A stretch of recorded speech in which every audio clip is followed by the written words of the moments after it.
Assalamualaikum warahmatullahi wabarakatuh. Perkenalkan, nama saya Anissa Amalia dengan NIM 2103060114 dari Peternakan B, Prodi Peternakan, Fakultas Pertanian, Universitas Sumatera Utara. Baiklah, sekarang saya akan membuat video praktikum mengenai anatomi dan fisiologi ternak, di mana dibimbing oleh Ibu Tati Fidianasari SPTMP. Di sini saya akan menjelaskan sistem pencernaan atau traktus digestivus pada hewan ruminansia, tepatnya pada sapi atau Bos taurus. Sebelumnya saya akan memberitahukan sistematika pada sapi. Sapi berasal dari kingdom Animalia, superfilum Chordata, kelas Mamalia, ordo Artiodactyla, famili Bovidae, genus Bos, spesies Bos taurus.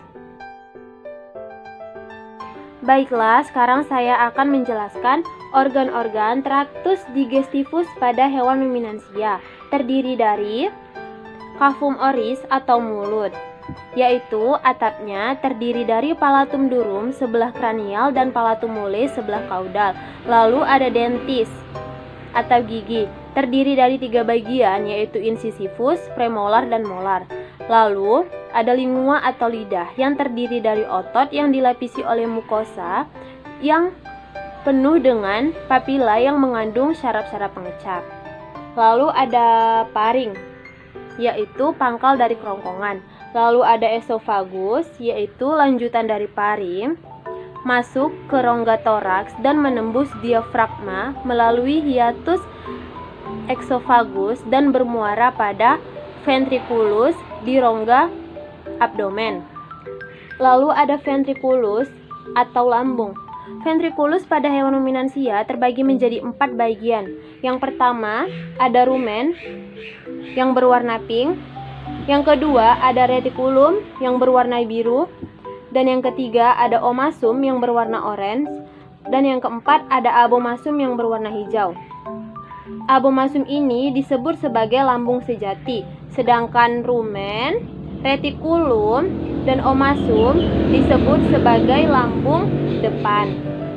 Lalu ada intestinum tenue, yaitu usus halus, dindingnya licin dan terbagi menjadi 3 bagian, yaitu duodenum yang bentuknya melingkar seperti huruf U, yang kedua jejunum yaitu lanjutan dari duodenum, dan yang terakhir ada ileum yang akan bermuara di cecum. Lalu ada intestinum crassum atau usus besar. Intestinum crassum ini terdiri dari cecum, yaitu besar dindingnya, memiliki bangunan yang tidak terdapat pada intestinum tenue. Lalu ada colon yang terdiri dari colon ascendens yang keluar dari cecum yang naik ke atas. Lalu ada colon transversus yang bentuknya melintang. Lalu ada rectum colon yang berada dekat anus. Dan yang terakhir ada anus. Baiklah, sekarang saya akan menjelaskan proses masuknya makanan ke dalam sistem pencernaan pada hewan ruminansia, tepatnya pada sapi, yaitu dimulai dari pakan masuk ke cavum oris. Pakan akan dikunyah dengan bantuan dentis dan dicampur dengan air liur, disekresi dalam jumlah banyak oleh hewan ruminansia tersebut dan mengandung natrium bikarbonat untuk menjaga keasaman pH rumen. Lalu pakan akan ditelan ke esofagus. Kemudian pakan dari esofagus akan masuk ke rumen yang berfungsi sebagai gudang sementara bagi pakan yang tertelan. Pakan diaduk di lambung oleh otot lambung. Pada saat ternak ruminansia sedang beristirahat, pakan yang telah berada di dalam rumen tersebut akan dikembalikan ke rongga mulut, ke dalam mulut. Di dalam rumen, pakan akan dibentuk menjadi gumpalan-gumpalan yang masih kasar atau yang disebut dengan bolus. Bolus akan dimuntahkan kembali ke mulut dan dinamakan proses regurgitasi. Dan untuk di mamah kedua kali yang dikunyah kembali yang dinamakan proses remastikasi. Kemudian bolus ditelan kembali yang dinamakan proses redeglutasi. Di dalam rumen banyak sekali mengandung mikrobia. Mikrobia ini akan memanfaatkan protein dan lemak pada pakan untuk pertumbuhannya.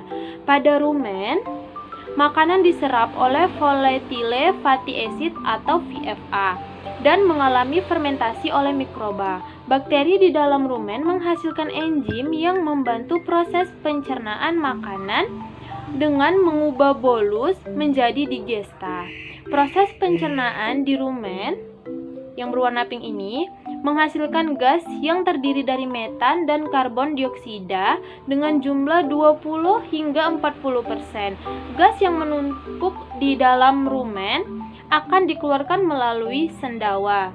Lalu digesta akan masuk ke retikulum yang berwarna biru. Pada retikulum, makanan akan difermentasi oleh mikroorganisme.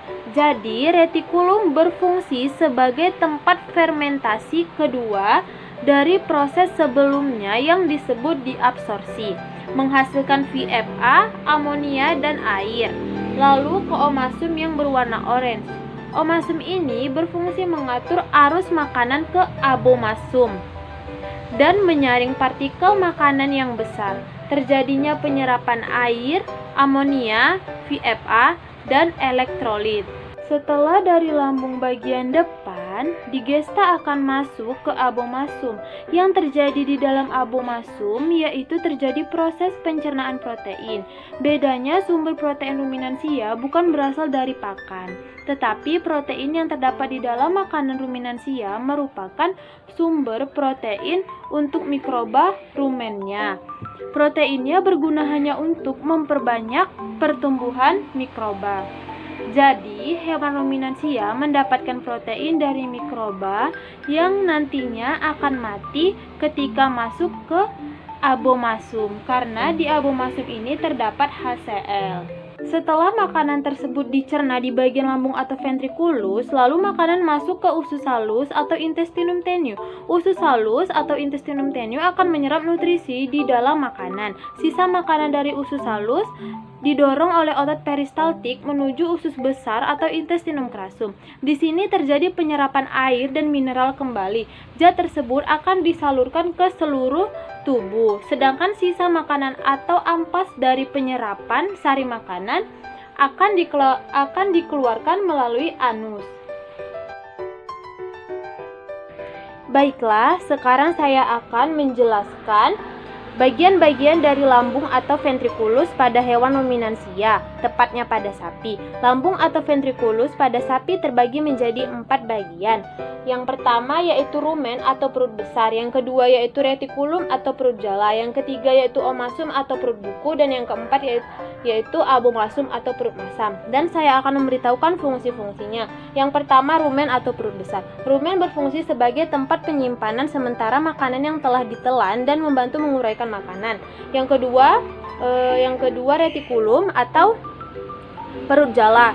Retikulum berfungsi sebagai tempat mencampur makanan hingga menjadi gumpalan-gumpalan keras atau bolus. Setelah itu makanan akan didorong ke rongga mulut untuk dimamah yang kedua hingga teksturnya lebih halus. Dan yang ketiga yaitu omasum atau perut buku, berfungsi membantu proses penghalusan secara kimiawi yang dibantu oleh kelenjar enzim dan mengurangi kadar air.